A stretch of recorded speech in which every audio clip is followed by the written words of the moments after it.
Muy buenos días, estimados alumnos. Se le pide por favor escribir su nombre y apellido completo en el chat. Estamos empezando la sesión de Historia Universal. Muy buenos días.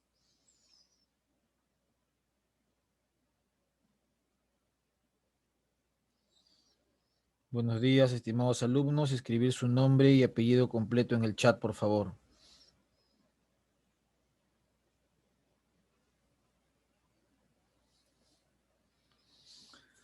Muy bien, tenemos en pantalla lo que vamos a trabajar el día de hoy. Aparece en escena. Vamos a compartir la pantalla. La lectura que hemos desarrollado en la sesión de la última clase. Y también tenemos algunos datos que nos da esta lectura sobre lo que es Grecia. Nosotros hemos trabajado en la última sesión el inicio de lo que vendría a ser la antigua Grecia y vamos a seguir bajo esa misma línea. Por lo tanto, vamos a compartir rápidamente lo preparado para el día de hoy. No olviden escribir su nombre y apellido completo en el chat, por favor. Es lo que se les pide. Nombre y apellido completo. Tenemos. Aparece en pantalla, estamos entrando a la recta final del segundo bimestre, la semana número 11 en escena, ¿no? Quinto y secundaria. Muy bien, buenos días con Hernández, Jaro, Mesa, Ortega y Pérez. Muy buenos días con cada uno de ustedes. Entonces, profesor, tenemos en pantalla la semana 11, que hace referencia a Grecia. A ver, vamos a ver por acá. Tenemos también a Santiago Benjamín, Bailón Huanca. Y ahí está.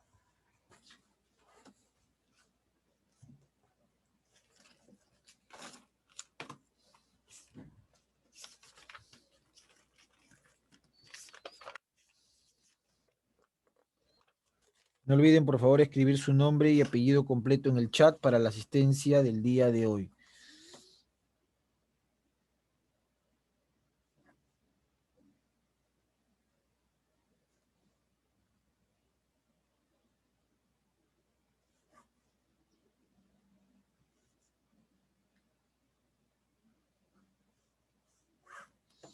Muy bien, entonces, recapitulando un poco, nosotros hemos trabajado en la última sesión lo referente a Grecia 1 y trabajamos desde su posición geográfica, sus límites y todo lo demás.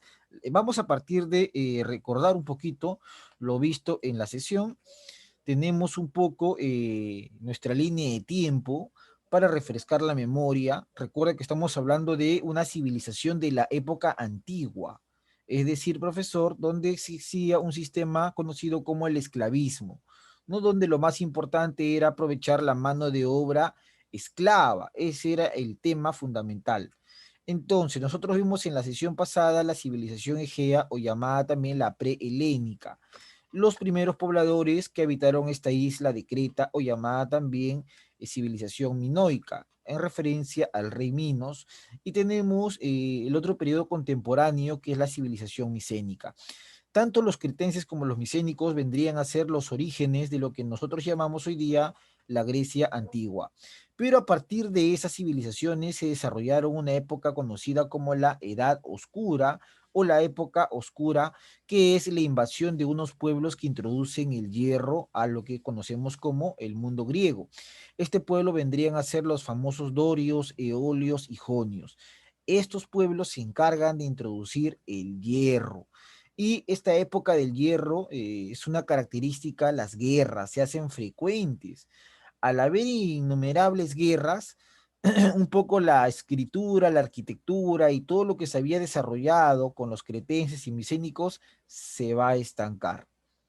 Como consecuencia de eso, producto de estos enfrentamientos y de estas guerras, aparecen unas ciudades-estado.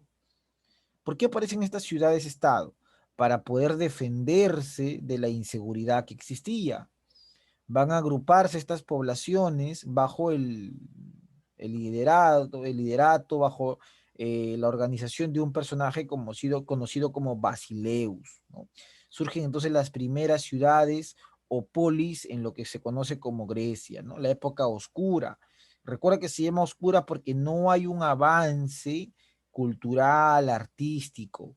Todo lo que se había logrado con Creta y con Micenas se detiene o simplemente se destruye producto de esta invasión de pueblos indoeuropeos.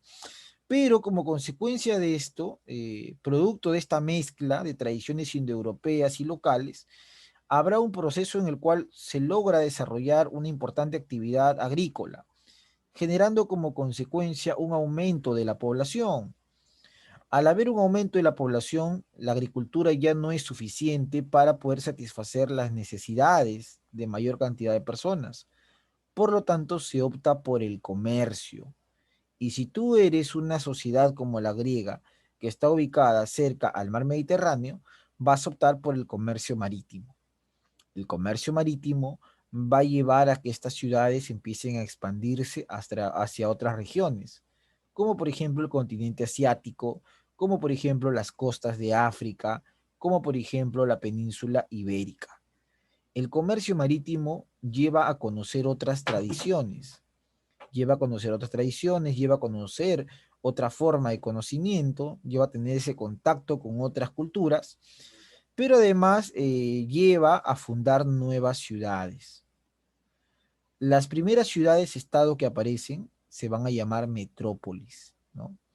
Y las segundas ciudades que van a ser fundadas se van a llamar colonias, que empiezan a depender de estas metrópolis, ¿no? Entonces, profesor, en pocas palabras, durante la época oscura se introduce el hierro, ¿no? Durante la época oscura nosotros podemos decir que se introduce el hierro, ¿no? En esta época se va a introducir el hierro como el metal más importante, ¿no? ¿Quién lo introducen? Los dorios, los jonios y los eolios, ¿no? Que lo que normalmente en historia se le llama jade. Jade. ¿Qué significa jade, profesor? Jade significa lo siguiente. A ver, vamos a ver acá. Jonios fundarán Atenas y dorios fundarán Esparta, ¿no? ¿Y por qué menciono eso? Porque Atenas y Esparta se convierten en las metrópolis o ciudades-estado más importantes del mundo griego. Atenas es la cuna del arte, ¿no? La cuna de la democracia, y Esparta es una sociedad muy guerrera, tan guerrera que los pequeños, cuando nacen, son examinados al revés y al derecho para ver si tienen alguna malformación física, ¿no? Y si lo tuviesen, eran arrojados del monte Taygeto. Así era, así de severa era. Ese código fue impuesto por el legislador Licurgo o Lisurgo. Entonces, en la época arcaica, el aumento de la población lleva a fundar ciudades. Hay una colonización y una expansión del mundo griego. Y esta expansión y colonización del mundo griego dará como resultado una época conocida como la clásica, que es lo que más se estudia siempre, porque en la época clásica sobresalen dos grandes ciudades-estado, ¿no? Una de ellas es Atenas y otra es Esparta. Pero además, durante esta época clásica se dan hechos interesantes, como por ejemplo las guerras médicas. ¿Quiénes se enfrentaron en estas llamadas guerras médicas? Se enfrentaron, por un lado, los griegos y por otro lado, los persas. El gran imperio persa que existía en el continente asiático tiene la necesidad de expandirse y esa expansión lo llega a enfrentarse con esta nación griega, dando como resultado el triunfo de los griegos, pero especialmente el triunfo de Atenas. Atenas es la ciudad griega que se va a beneficiar con este triunfo porque va a consolidar un importante comercio marítimo en el Mediterráneo. Y como resultado de ese importante comercio marítimo, Atenas experimenta el siglo de Pericles. ¿Quién era Pericles, profesor Luis? Pericles es un arconte, conocido también como el Olímpico. Es un personaje que gobierna en Atenas durante la época de esplendor, durante la época donde el comercio ateniense era el más importante en la antigüedad. Si el comercio es el más importante, hay mucho dinero. Y si hay mucho dinero, se puede embellecer la ciudad. Durante la época de Pericles se desarrolla la escultura, la arquitectura, ¿no? Se desarrollan las ciencias, la historia, la geografía, la matemática, la filosofía que ya existía se consolida con Sócrates, Platón, Aristóteles. Todo eso pasa durante la época de Pericles. Y el gran desarrollo de Atenas despierta los celos de Esparta, una nación guerrera por naturaleza. Esparta formará una liga, conocida como la Liga del Peloponeso, que lleva el nombre de donde se ubicaban los espartanos, y Atenas formó su liga, la Liga de Delos. Lamentablemente se van a enfrentar y este enfrentamiento se conoce como Guerras del Peloponeso, ¿no? Enfrentamiento entre atenienses y espartanos, dando como consecuencia una crisis del mundo griego. Una crisis que va a ser aprovechada por una ciudad-estado conocida como Macedonia. Y Macedonia se convertirá, ¿no?, en una de las principales ciudades y con ella inicia la época helenística. Sobre todo Macedonia de Filipo II, ¿no? Filipo II era rey de Macedonia, quien se enfrenta a Esparta, que había vencido a Atenas en la guerra del Peloponeso, y a la muerte de Filipo, quien asume el trono será su hijo Alejandro, conocido como Alejandro el Grande o Alejandro Magno. Y Alejandro Magno Macedónico se encargará de expandir la cultura helénica hacia Oriente. Esa expansión de Alejandro Magno de la cultura griega hacia Oriente se conoce como el helenismo, ¿no? El helenismo, que es la expansión de la cultura griega hacia Oriente en todos los campos: militar, artístico, cultural, político. Alejandro Magno forma lo que se conocerá como el Imperio Macedónico, pero a su muerte, muere muy joven, ¿no? Llegó hasta la India incluso, murió muy joven. Sus generales se dividen las conquistas, ¿no? Seleuco, por ejemplo, Siria, ¿no? Antiógenes, por ejemplo, Macedonia, y el gran Ptolomeo, Egipto, ¿no? Y ya la familia de Ptolomeo o los hijos de Ptolomeo serán la dinastía ptolomeica. Una de ellas fue la famosa Cleopatra. Entonces, en cuanto al periodo histórico, hablar de la Magna Grecia es hablar de cientos de acontecimientos y de siglos importantes. Sin embargo, nosotros vamos a ir a la parte aplicativa. Esta lectura tú ya la tienes desde hace 2 semanas, y seguramente que el fin de semana en casita has leído, has subrayado la lectura, la has trabajado, y lo que vamos a hacer hoy día es generar las evaluaciones orales, que son importantes siempre, sobre todo aquellos estudiantes que tienen alguna dificultad con los trabajos y con las tareas. La evaluación oral les permite subir un poco su porcentaje. Vamos a ir directamente a el desarrollo de la parte aplicativa. ¿Quién es considerado el padre de la democracia? Mano levantada o en el chat, de repente alguien conoce la respuesta. Empezamos con la evaluación oral. ¿Quién es considerado el padre de la democracia? A ver, por ahí. 5, 4, 3, 2, 1. Padre de la democracia. Bueno, muy bien, Pérez. Perfecto en el chat. Excelente, ¿no? Muy bien, Pérez. No olviden que en el chat se coloca el punto al primer comentario. Y si en todo caso tienes alguna dificultad con el chat, puedes levantar la manito. Muy bien, Pérez. Entonces, el padre de la democracia vendrá a ser Clístenes. Vamos a hablar un poquito de Clístenes. Clístenes, ahí está, y vamos a justamente confirmar la respuesta. Te invito a que vayas también completando en tu guía, tu lectura, porque eso es lo que me vas a enviar hoy día como evidencia de clase, obviamente. Entonces, Clístenes, ¿quién es, profesor? Clístenes es uno de los personajes más importantes en Atenas, ¿ya? La democracia aparece en la ciudad-estado de Atenas. Y la democracia es el resultado de un periodo o una época en la cual los atenienses buscaban una forma adecuada de gobierno, ¿no? Una forma adecuada de gobierno. Buenos días con los que recién ingresan. Les pido que escriban su nombre y apellido completo en el chat, por favor. Entonces, profesor, los atenienses evolucionaron desde la monarquía, desde el gobierno de los reyes o basileus, pasaron por la aristocracia, el gobierno de los mejores, con Dracón, por el gobierno de la timocracia, con Solón, la tiranía, con Pisístrato, y la democracia, con Clístenes, ¿no? Clístenes es el que inicia la democracia, pero el que la consolida será el arconte Pericles. Ahora, ¿cómo era vista la democracia? La palabra demo significa pueblo, como el gobierno del pueblo, sí, pero en esa época el pueblo no era como hoy día tú lo puedes conocer, ¿no? Hoy día el pueblo lo integran los ricos, los pobres, todos. En esa época el pueblo era integrado solamente por los ciudadanos, y un ciudadano era llamado eupátrida. ¿Qué es el eupátrida? Era el descendiente de los fundadores de Atenas. Solamente ellos eran considerados ciudadanos. Habían tres grupos en lo que era Atenas, ¿no? Vamos a completar por acá, vamos a trabajar un poquito. Habían tres grupos sociales. Uno de ellos eran los eupátridas, los que se consideraban ciudadanos. Otro de estos grupos eran los metecos, que eran considerados extranjeros, ¿no?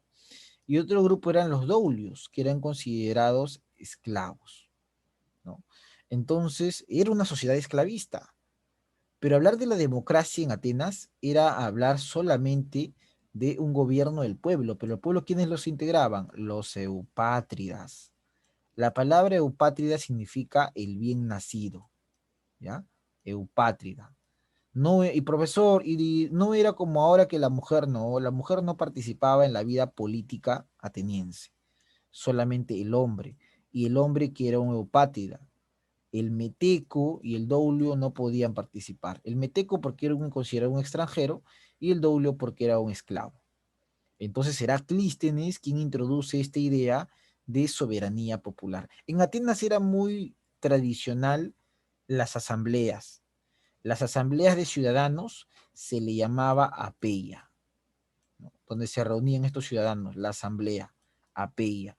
Ahí se reunían para tratar diferentes asuntos políticos, económicos, sociales, la apeia, ¿no? Asamblea de eupátridas. Y el lugar donde ellos se reunían era conocido como el ágora. Era el lugar, el espacio donde se reunía esta asamblea de eupátridas para tratar diversos asuntos, ¿no?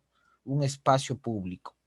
Entonces, esta idea de debate, de diálogo, es una idea ateniense, ¿no? El ágora, la pella, la eupátrida, ¿no? En comillas, la democracia. Muy bien, a ver, tengo en el chat más comentarios. Ok, buenos días, Owen Acosta, Yarén, Ángelo Bailón Reyes, Analipa Díaz Ramos y Sergio Juliano Ramírez Chugui. Muy bien. La pregunta 2 dice, ¿cuál fue la principal consecuencia de las guerras médicas? Mano levantada o en el chat. Principal consecuencia de las guerras médicas. Ahí está, muy bien. Harold Mesa, Atenas se convirtió en una ciudad más poderosa, perfecto. Muy bien, Mesa. Claro que sí. Atenas se convierte en la ciudad más poderosa, ¿no, profesor? Atenas. Profesor, ¿y estas guerras médicas, cuál es el contexto? Primero vamos a responder acá, ¿no? Entonces tenemos hegemonía de Atenas, ¿no? Las guerras médicas viene de la palabra medo. Médica viene de la palabra medo. ¿Y a quién se le llamaba medo? Medo se le llamaba al persa. Los griegos le decían medo a los persas, ¿no? Y tú sabes que los persas era el gran imperio esclavista, pero de la zona asiática, de la antigüedad, ¿no? Los persas nacen de la unificación de los aqueménidas y los persas mismos, ¿no? Entonces, estos persas que habitaban Asia empiezan a expandirse hacia Occidente y quieren controlar el mar Mediterráneo, quieren someter a estas ciudades griegas. Y justamente por el control del mar Mediterráneo se dan estas guerras. ¿Cuántas guerras fueron? Fueron tres guerras. Tres. Obviamente, por Grecia tenían que participar las ciudades-estado más importantes o llamadas metrópolis. Entonces el profesor aparece Atenas y aparece Esparta. Estas dos ciudades-estado se enfrentan a los persas, ¿no? Por ejemplo, por el lado de Atenas destaca el general y arconte Milciades y el general y arconte Temístocles. Y por el lado de Esparta recordemos a el gran rey Leónidas y sus 300 y luego Pausanias, ¿no? Entonces, estas guerras médicas que fueron tres va a ser el enfrentamiento entre los griegos y los persas. Una de las batallas que uno más recuerda de esas guerras es la batalla de Maratón, donde destaca Filipides, por ejemplo, ¿no? ¿Por qué se le llama maratón? ¿Y por qué destaca Filipides? Filipides es el hombre que corre para avisar sobre el triunfo. Y corre sin parar, que corre, avisa y luego muere. En homenaje a Filipides se instala en las Olimpiadas la competencia de maratón. Otra batalla importante es la de las Termópilas, donde participa el rey Leónidas y sus 300, que era su guardia personal. Es tan importante esa batalla que ha sido llevada al cine, ¿no? En una película, 300. Termópilas era un paso geográfico que era defendido por el rey Leónidas hasta que termine la festividad que se celebraba en Esparta. Esparta era una ciudad-estado cuyo dios más importante era Ares. Y en esa época se celebraba una especie de ceremonia, de fiesta a ese dios. Y en esa fiesta no podían pelear. Por eso que Leónidas no lleva todo su ejército, solamente va con sus 300. Pero los espartanos se destacaban por ser los más guerreros de todo el mundo griego. Un soldado espartano equivalía a la fuerza de 5 hombres normales. Entonces debes entender por qué los espartanos pudieron aguantar ahí a los persas, pero no por mucho tiempo. Fueron traicionados y posteriormente Leonidas será asesinado en las Termópilas, ¿no? Bueno, a pesar de todo eso, el mundo griego se impone, vencen a los persas y se firma la paz de Calias o Simón, donde los persas se tienen que retirar. Como consecuencia de esto, el mundo griego vence la guerra, pero especialmente Atenas, por ser la polis dedicada al comercio. Los espartanos se dedicaban a la agricultura. Entonces viene la época comercial donde Atenas florece, ¿no? Muy bien, Mesa. A ver, vamos a ver a la pregunta número 3. ¿Cuáles son los dos bloques o alianzas que se enfrentan en las guerras del Peloponeso? A ver, mano levantada o en el chat. Bueno, me han dicho ciudades, estado, está bien, Atenas y Esparta, pero la pregunta es bloques. Atenas y Esparta habían formado bloques. ¿Cuáles son esos bloques? Yo sé que se enfrentan Atenas y Esparta, pero Atenas había formado un bloque y Esparta había formado otro bloque. Entonces la pregunta nos dice cuáles son esos bloques que se enfrentan en la guerra del Peloponeso. A ver por ahí. Muy bien, muy buena respuesta, mi estimado Mesa. Ahora sí está perfecto, ¿no? La respuesta acá vendría a ser, profesor, vamos a ver justamente, la Liga de Delos y la Liga del Peloponeso.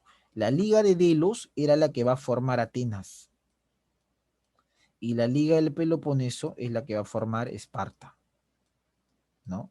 Y esta liga se le llama liga porque Atenas va a tener a su disposición una serie de ciudades-estado, igual que Esparta.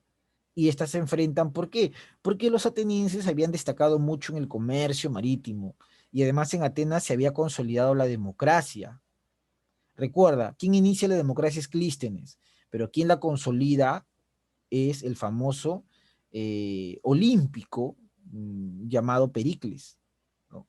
Entonces, la democracia era vista como un peligro por los espartanos, porque los espartanos eran de un sistema político aristócrata, donde gobernaban los descendientes de los fundadores, y los espartanos habían sido fundados por los dorios. Entonces, tener una ciudad-estado rival donde la democracia, gobierno del pueblo, era el sistema, era un peligro porque eso se podía expandir. Muy aparte de lo político estaba lo económico, ¿no? Esparta tenía celos, envidia del desarrollo marítimo de Atenas. Y eso llevó a un enfrentamiento. Como resultado, va a triunfar Esparta. Pero Esparta quedó tan debilitada, tan pero tan debilitada, que cuando aparece Macedonia con su rey Filipo II, Esparta termina siendo sometida y derrotada. Ese fue el tema, ¿no? Muy bien. Pregunta 4. ¿A qué rey persa se enfrenta y derrota Alejandro Magno durante sus campañas contra el imperio persa? ¿No? ¿A qué rey? A ver por ahí. Muy bien, Leslie, perfecto. Darío III, correcto, ¿no? Ahí está. Darío III. Muy bien, Pérez. Entonces, profesor, ¿quién era Alejandro Magno? Alejandro Magno era el hijo de Filipo II de Macedonia. Macedonia también será una de las tantas ciudades griegas que aparece cuando Atenas y Esparta entran en crisis. Entonces los macedónicos y Filipo habían inventado una nueva forma de atacar conocida como las falanges. La falange es una nueva forma en el arte militar con el cual pudieron someter, por ejemplo, a los espartanos, que eran los más fuertes de toda la Grecia. Bueno, Filipo muere y quien lo hereda es su hijo, a un joven llamado Alejandro. Alejandro había sido discípulo nada más y nada menos que de Aristóteles, por ejemplo, ya que pertenecían a una familia de muy buenos recursos y podían pagar al gran maestro Aristóteles sus clases. Alejandro Magno empieza una campaña militar hacia Oriente, somete a los persas, por ejemplo, en el rey Darío III, y convierte al imperio persa en una provincia de Alejandro, en una provincia. La somete y se sigue expandiendo inclusive hacia la India. Sin embargo, cuando llega hacia la India, fallece muy joven, ¿no? Algunos dicen envenenado, otros dicen de fiebre, fallece. Y todo lo que él había expandido, el gran conquistador Alejandro, va a ser dividido entre sus generales, ¿no? Alejandro Magno corresponde a qué periodo? Al periodo helénico, ¿no? El periodo helénico. Ya prácticamente es el último momento de esplendor griega, porque posteriormente los griegos van a ser invadidos. ¿Por quiénes, profe? Por los romanos, por ejemplo, ¿no? Bueno, vamos a avanzar. Tenemos acá algunas preguntas también de El Trabajando en Clase. Y nos dice, fundador de la academia, escribió obras como Diálogos y La República. ¿Cuál será la respuesta ahí? ¿Quién fundó la academia? A ver, Mesa me dice Platón. A ver, Mesa, vamos a ver. Muy bien, Mesa, correcto, ¿no? Fundador de la academia es el filósofo Platón. ¿Y de Platón qué podemos decir? Platón es el discípulo de Sócrates. Sócrates es considerado uno de los primeros grandes filósofos que vivió en la Grecia clásica, ¿no? No es el primer filósofo. El primer filósofo es Tales de Mileto, pero Sócrates es uno de los grandes filósofos de la Grecia clásica, siglos después. Además, considerado por muchos uno de los hombres más sabios de la antigüedad. Además, Sócrates es el que inventa un estilo llamado, conocido como la mayéutica. Sócrates decía que el conocimiento no se puede construir porque el conocimiento está en uno. Por eso que él utiliza este método llamado mayéutica, que da a entender que él te va a enseñar a parir ideas, ¿no? Pero ¿cómo te puede enseñar él a parir ideas? A partir de que tú aceptes tu ignorancia, de que aceptes de que hay muchas cosas que no vas a aprender, de que hay muchas cosas que no conoces. Lo primero que hace un sabio es aceptar que no sabe. Suena paradójico, pero eso es lo que a Sócrates se le rescata mucho. Por eso que él tiene una frase llamada solo sé que nada sé. ¿Y por qué hablamos de Sócrates si estamos hablando de Platón? Porque Sócrates nunca escribió nada. Sócrates decía que el conocimiento era tan ilimitado, con I o infinito, que no entraba en un libro. Por eso no tenía sentido escribir algo. Todo lo que se sabe de Sócrates se sabe por su discípulo Platón. Platón es el que nos cuenta prácticamente muchas de las cosas de Sócrates. Es más, Platón tiene un libro llamado La Apología a Sócrates, donde cuenta el juicio y muerte de Sócrates, ¿no? Y de Platón, ¿qué podemos decir? Platón es un idealista que está en constante debate con su discípulo llamado Aristóteles, que era materialista. Para Platón, el conocimiento está en el alma, ¿no? Y el alma de Platón está asociada a la razón, ¿no? Es un filósofo de los llamados clásicos, Platón. Bueno, ¿qué tenemos acá? B, fundador del Liceo y la Lógica, fue maestro de Alejandro Magno, en el chat o en el audio. Muy bien, acá tenemos a muy bien, señorita Pérez, Aristóteles, correcto.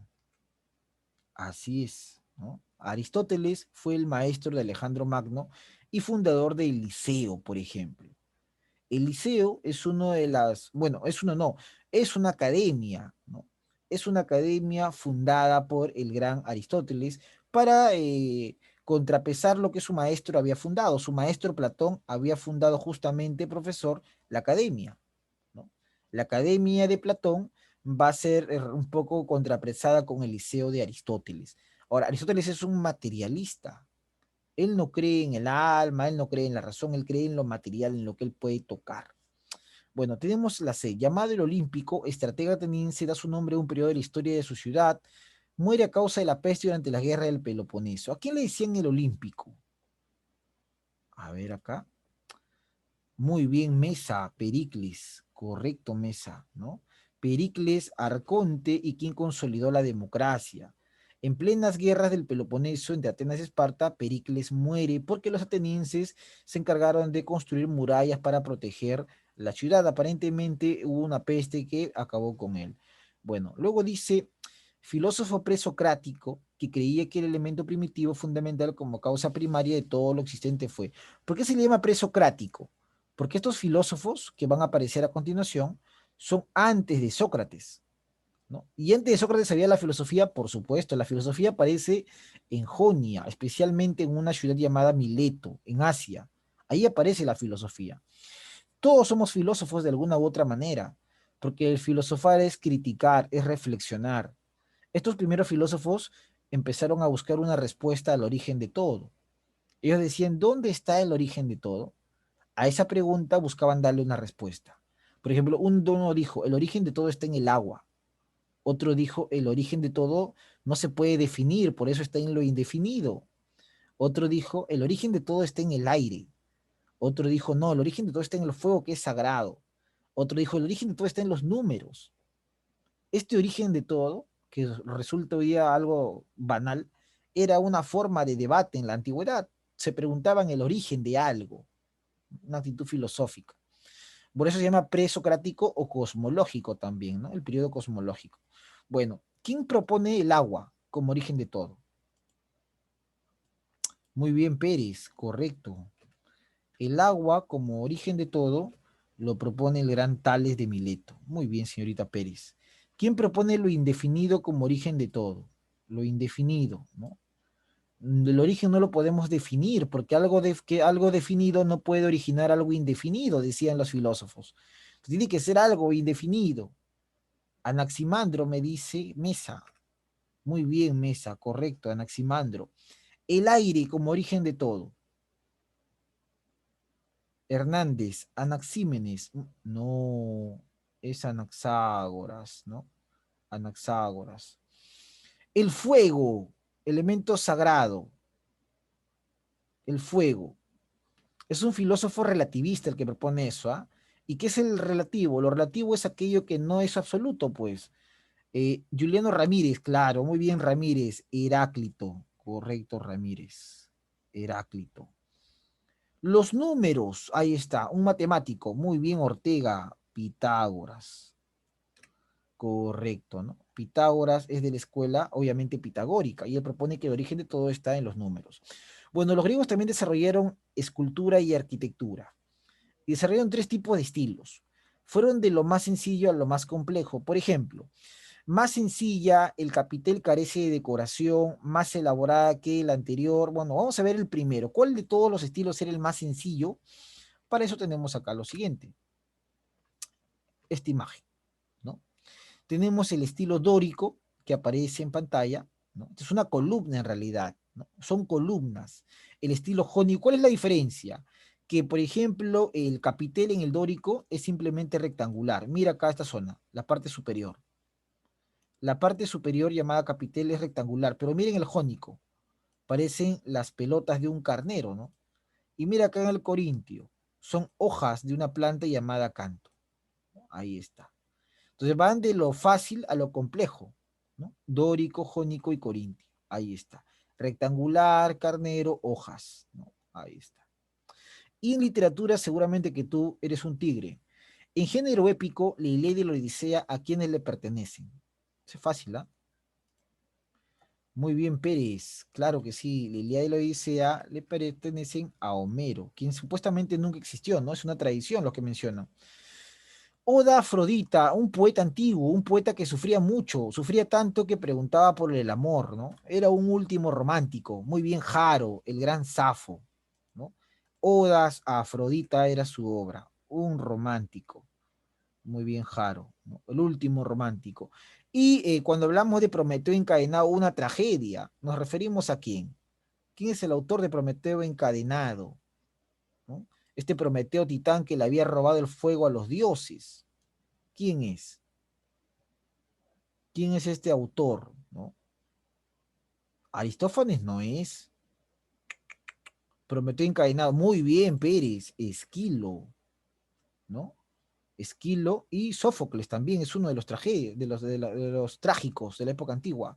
Pero hay un comediante, y ese comediante sí me lo han dicho, por ahí lo he leído. ¿Quién es este comediante? ¿No?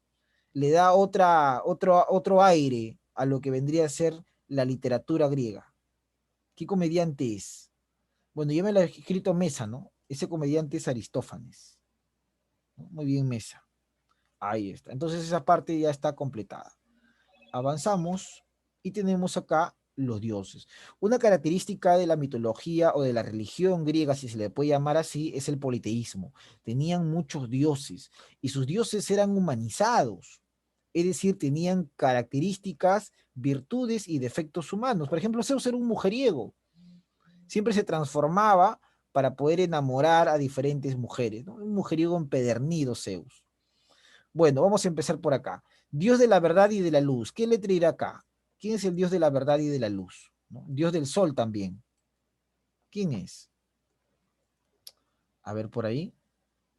El Dios de la verdad y de la luz. Muy bien, Hernández. Correcto. Ese Dios de la verdad y de la luz vendría a ser Apolo. Muy bien, Hernández. Dios de los mares y los océanos. Muy bien, Ramírez. Poseidón. Correcto. Diosa del amor. Muy bien, Hernández. Afrodita. Dios del mundo de los muertos. Hernández, muy bien. Hades, correcto, Hades. Diosa de la sabiduría. Muy bien, Hernández. Atenea. No, muy bien, ¿ah? Mensajero de los dioses. ¿Quién era el mensajero? Muy bien, Hernández. Hermes. ¿Quién era el dios de la guerra? ¿No? El violento. Muy bien, Hernández. Ares. El dios de los herreros y medio cojo y feo. Muy bien, Hefesto. Correcto, Hernández. Diosa del matrimonio, esposa de Zeus, además. Muy bien, Hernández. Hera. Y el dios supremo y el mujeriego por excelencia. Muy bien, Ronaldo y Hernández. Muy bien, Zeus. Correcto, ¿no? Ahí está. Completamos también esa parte. Y vamos a ver acá una primera pregunta. Vamos a ver acá una primera pregunta. Dice, el Erectión es un monumento arquitectónico griego cuyas columnas reciben el nombre de... ¿Cuál será la respuesta acá? Erectión.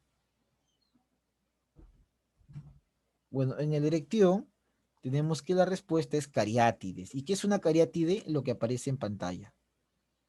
Esa es una cariátide, ¿no? Ahí está. Una cariátide. Profesor, ¿esto qué templo es? El templo del Erectión, dedicado al rey de Atenas, Erectión, ¿no? Es uno de los tantos santuarios que encontramos en este templo de Atenas, ¿no? Erectión. ¿A qué pertenece al estilo jónico? Pregunta 2. La religión griega se diferencia del politeísmo de los pueblos orientales en... Bueno, que la religión griega, a ver, me escribe por acá. Claro, muy bien, Pérez. Que los dioses griegos, a diferencia de los dioses orientales, son más humanos, ¿no? Por ejemplo, este cuadro me habla de Afrodita y su amante Ares, ¿no? Hesiodo lo descubre. Entonces, una característica de estos dioses es también la infidelidad, como los humanos. Van trabajando en clase. Va a acabar la sesión, lo que va a quedar de trabajo son las últimas 5 preguntas de la lectura. Eso es lo que me debes enviar para terminar la sesión del día de hoy, ¿no? No olvides enviarme tus evidencias y tus trabajos de lo que hemos avanzado. Felicitaciones a los que han participado, Pérez, Mesa, Ramírez, Ortega, Jaro y Hernández. Felicitaciones, ¿ah? Tienen muy buenas notas el día de hoy, ¿no? Y tenemos acá algunas preguntas que podemos ir terminando. La 3 es la Grecia, ¿no? Ahí está. La 4 es Sófocles Esquilo.